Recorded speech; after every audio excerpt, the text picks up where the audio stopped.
जय हिंद बच्चों। आज के इस वीडियो में हम लोग जैन धर्म के सिद्धांत, जैन धर्म के प्रमुख तीर्थकर और जैन धर्म ग्रंथों के बारे में चर्चा करेंगे। इससे पहले हमने जैन धर्म के संस्थापक, वास्तविक संस्थापक वर्धमान महावीर के जीवन चरित्र और उपदेशों को पढ़ा था। तो आइए इस क्रम में सबसे पहले हम लोग जैन धर्म के सिद्धांत को पढ़ें।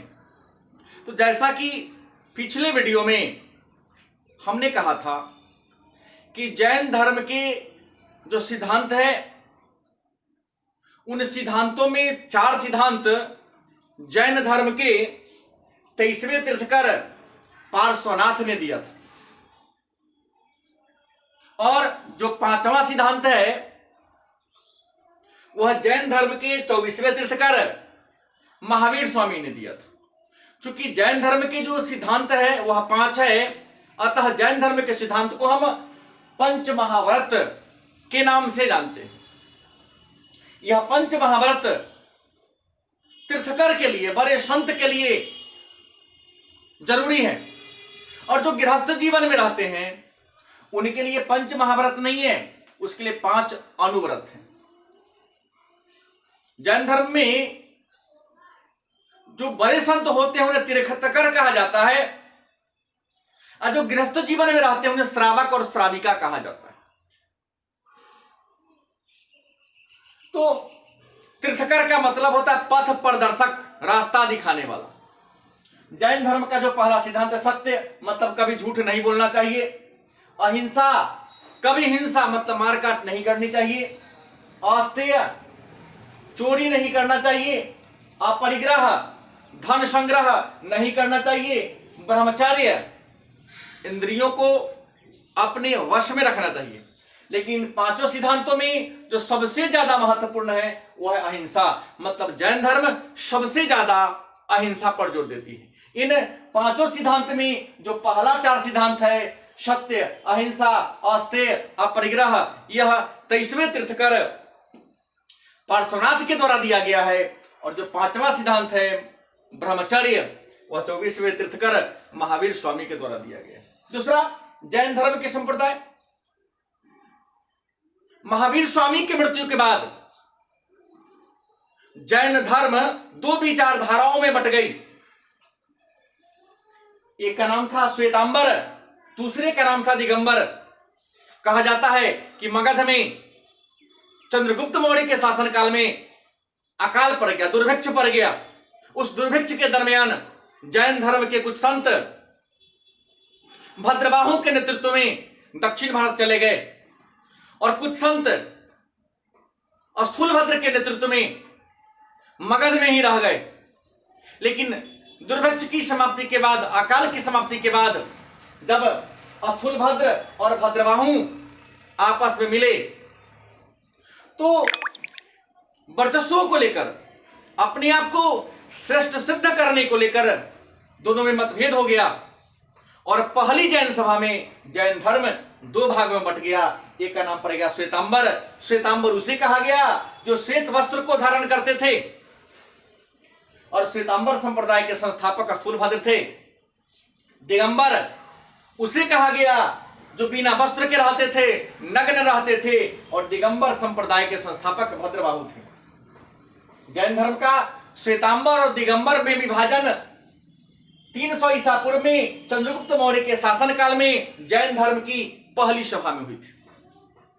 अब है जैन धर्म के त्रिरत्न क्या है। तो जैन धर्म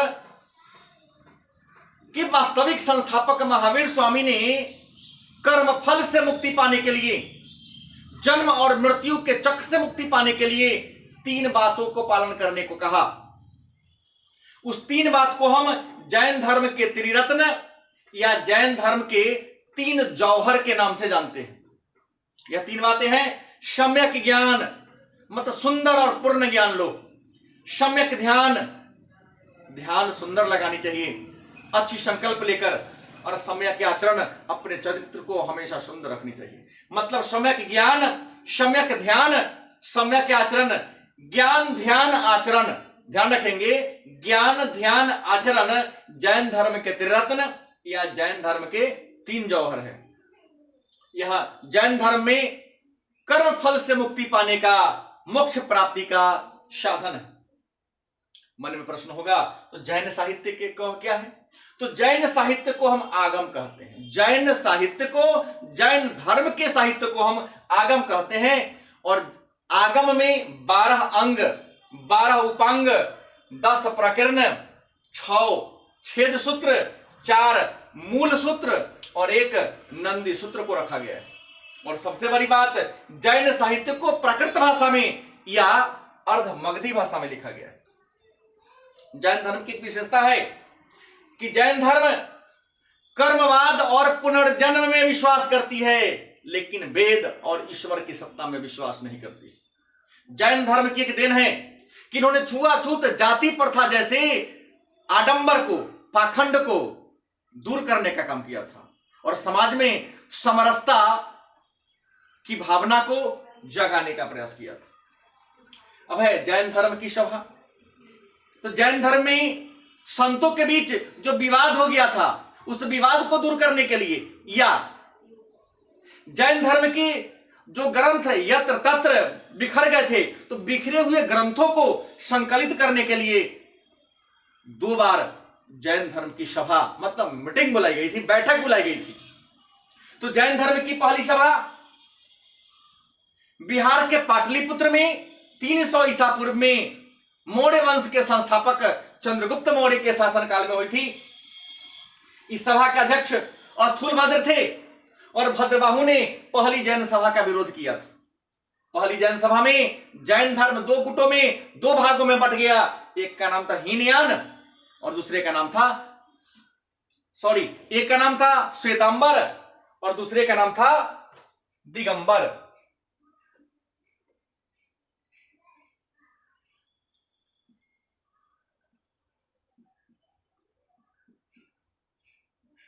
श्वेतांबर और दिगंबर 2 गुटों में बट गया। जैन धर्म की दूसरी सभा 512 ईस्वी में गुजरात के वल्लभी में हुआ था, जिसके अध्यक्ष देवर्धि क्षमाश्रमण थे, जो श्वेतांबर संप्रदाय के आचार्य थे। और इस दूसरी सभा में जैन धर्म के सभी प्रमुख ग्रंथों का संकलन किया गया था। जैन धर्म के प्रमुख तीर्थकर और उसके प्रतीक चिन्ह की बात करें तो मैं पिछले वीडियो में बताया था कि जैन धर्म के प्रथम तीर्थकर, प्रथम पथ प्रदर्शक ऋषभदेव थे। और जैन धर्म में कुल 24 तीर्थकर हुए, तो जैन धर्म के 24वें या अंतिम तीर्थकर ऋषभदेव थे। आज के प्रतियोगिता परीक्षा के बदलते हुए स्वरूप में प्रथम और अंतिम अब 9 के बराबर पूछा जाता है। अब बीच में से किसी के बारे में दूसरे, तीसरे, चौथे या 22वें, 23वें के बारे में चर्चा कर दी जाती है। तो हम सबके बारे में एक झलक देख लें। जैन धर्म के पहले तीर्थकर ऋषभदेव थे, इनका प्रतीक चिन्ह सांड। दूसरे अजितनाथ, इनका प्रतीक चिन्ह हाथी। तीसरा संभवनाथ, घोड़ा। अभिनंदन, कनी, सुमति, सारस एक पक्षी का नाम है। चंद्रप्रभा, लाल कमल, संप सर्व, स्वास्तिक, चंद्रभावा, चांद, सुविधि, मछली। शीतलनाथ, वृक्ष। श्रेयसनाथ, गेंडा। वसुपूज्य, भैंस। विमलनाथ, सूकर माने सुअर। अनंतनाथ, वाज। धर्मनाथ, ब्रज। शांतिनाथ, हिरण। कुंतुनाथ, अज। अरनाथ, मत्स्य। मल्ली, कलश। सुब्रतनाथ, कच्छप। नेमिनाथ, नीलकमल। अरिष्टनेमी, शंख। पार्श्वनाथ, सर्प। और महावीर, शेर। और ध्यान रखेंगे इन 24 तीर्थकरों में एक तीर्थकर जो थी 19वां, यह महिला थी। जो 19वां तीर्थकर थी मल्ली, वह काशी की राजकुमारी थी। इनका प्रतीक चिन्ह था कलश। यह एक महिला थी। धन्यवाद। कल हम लोग बौद्ध धर्म के दर्शन, उनके प्रमुख पुस्तक और उनके प्रमुख संप्रदाय के बारे में चर्चा करेंगे।